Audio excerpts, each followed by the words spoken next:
Hello, I'm Bishop Paul of the Reformed All Catholic Church in Australasia. I'm the Bishop for the Diocese of South Australia. Today is the 33rd Sunday in Ordinary Time, and I'd like to share with you now today's readings from the Mass.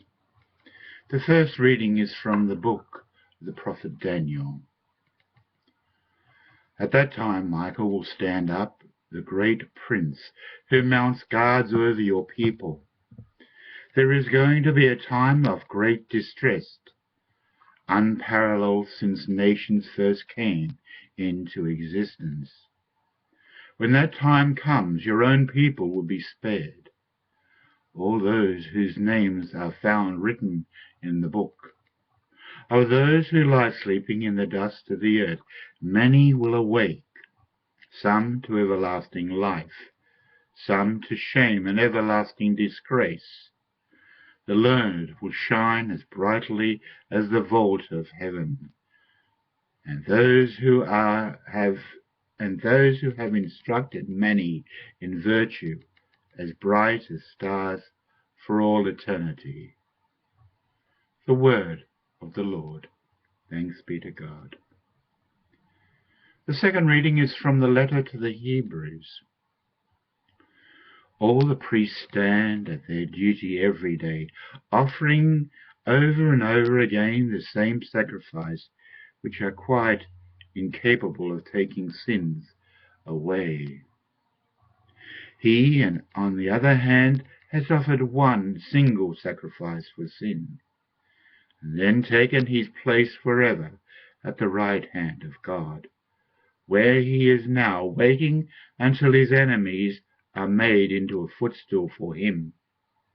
By virtue of that one single offering, he has achieved the eternal perfection of all who he is sanctifying. When all sins have been forgiven, there can be no more sin offerings. The word of the Lord. Thanks be to God. Today's Gospel is according to St. Mark. Jesus said, "In those days after the time of distress, the sun will be darkened, the moon will lose its brightness, the stars will fall from heaven, and the power of the heavens will be shaken. And then they will see the Son of Man coming in the clouds with great power and glory. Then too he will send the angels to gather his chosen from the four winds, and from the ends of the world to the ends of heaven. Take the fig tree as a parable. As soon as its twigs grow and are supple, its leaves come out. You know that summer is near. So with you, when you see these things happening, know that he is near at the very gates. I tell you solemnly, before this generation has passed away, all these things will have taken place. Heaven and earth will pass away, but my word will not pass away. But as for that day or hour, nobody knows it, neither the angels of heaven nor the Son, no one but the Father."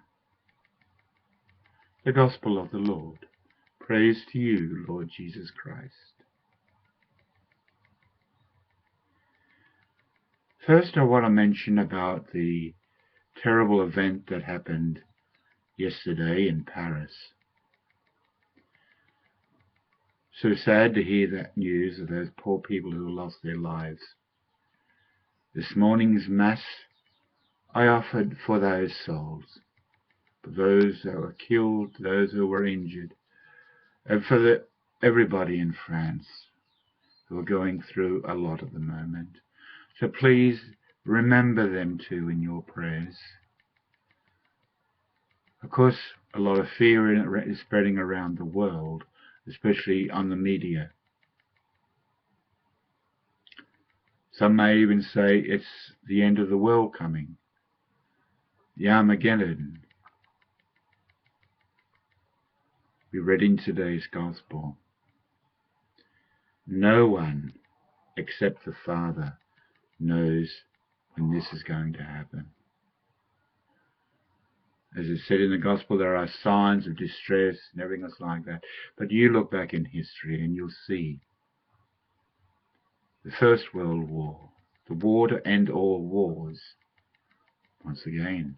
Then the Second World War, the horrific events of that at that time, the persecution of the Jews and slaughter of them,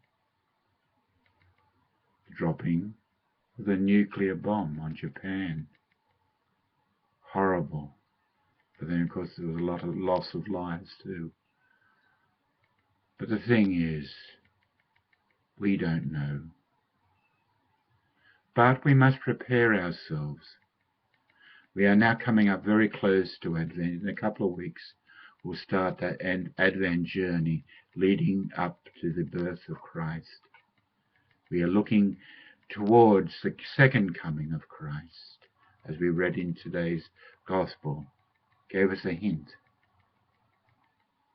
Yes, but we must prepare ourselves like it's going to be maybe tonight, maybe tomorrow, maybe next year. We don't know, but we must live our lives as that it is going to be within the next hour or day. We must be prepared. As we prepare to celebrate the birth of Christ, so we must be prepared for the second coming of Christ.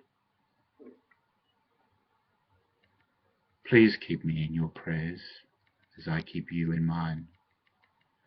May God be with you always, now and forever. Go in peace to love and serve the Lord. Thanks be to God.